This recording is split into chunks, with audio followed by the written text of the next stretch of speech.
શ્રીમદ્ ભગવદ્ ગીતા અધ્યાય 11 શ્લોક 2 ભવ અપ્યયો હિ ભૂતાનાં શ્રુતૌ વિસ્તરશઃ મયા ત્વત્તઃ કમલપત્ર અક્ષ મહાત્મ્યમ અપી ચ અવ્યયમ.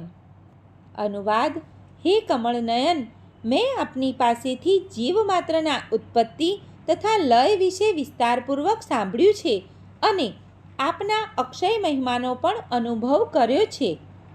ભાવાર્થ: અર્જુન આનંદ વિભોર થઈને કૃષ્ણને કમલપત્રાક્ષ કહી સંબોધે છે, કારણ કે કૃષ્ણએ પૂર્વના અધ્યાયમાં તેને વચન આપતા કહ્યું છે કે અહમ કૃષ્ણસ્ય જગતઃ પ્રભવઃ પ્રલયસ્તથા. હું આ સંપૂર્ણ ભૌતિક જગતની ઉત્પત્તિ તથા પ્રલયનું કારણ છું.